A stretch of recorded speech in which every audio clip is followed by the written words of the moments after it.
Nothing is better than some fresh fall food, so we're making an apple and squash chutney. We have Chef John Slattery with chefjohnslattery.com here.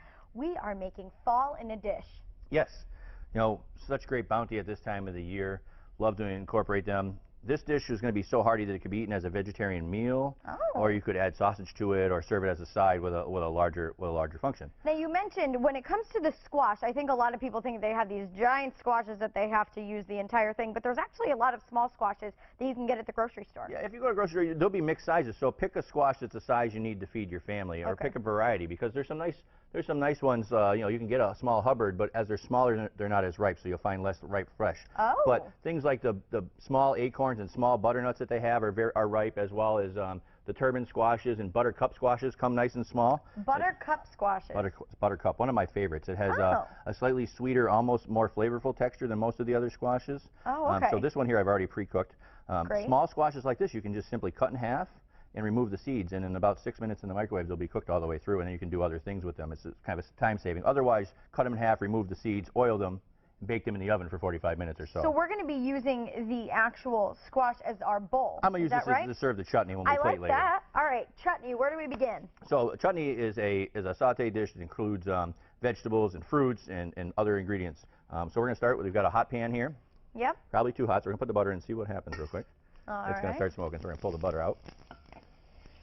It's TV. And then we're going to add our squash and our potatoes. All right. Now by doing this, our pan was too hot, but we didn't put the butter in to really burn, so these ingredients are cooling the pan. Ah, I see. So we start with those ones. So that's a tip for everybody, because I can burn water. That's how I started. But honestly, having you and all the other great chefs on our show has taught me so much, and now I, can actually make food. So now I'm going to add some salt and pepper. Got to have the pink Himalayan sea salt. Absolutely. And some sweet onion. Now the butter was kind of just to give it that nice flavor. The butter is going to saute it, but now because the pan was too hot, that's one of the secrets when you're heating a pan at your house. Don't heat it with the oil in it. Heat it with the oil out of it, so you can turn it down and let it cool down. Or in this case, we can put an ingredient in it that's cooler and cool the pan, and now I can add the butter. And we really didn't miss a step. The butter will melt and saute these ingredients together. Oh, look at that. Who would have thought? All right, so as those are cooking, and we're going to speed this up for TV time. I actually pre-cooked the potatoes and stuff. So we had sweet potatoes and white potatoes. Okay. We had Hubbard squash, which I diced up. Yeah, that smells delicious. We're getting those nice smells out of there. Very fresh. And to that, we're going to slice up an apple. Ooh, that nice sweet. Nice thin slices. I know you're a professional, but that always makes me nervous.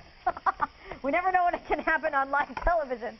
I almost cut my finger off in a segment before. Oh, please don't do that. That's why I leave it to you.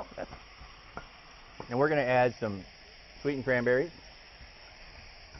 Ooh, that nice, like you said, that bountiful flavor. What a profile. And so as this is continuing to cook down, we're starting to get some color from the sauteing of the onions and the ingredients. All right. We're going to add about a half a cup of water, so they'll now start to steam those ingredients. Oh. And how long do we let this cook for? Oh my gosh, this smells so good. It's going to cook about 8 or 10 minutes, or until the potatoes and squashes are all tender.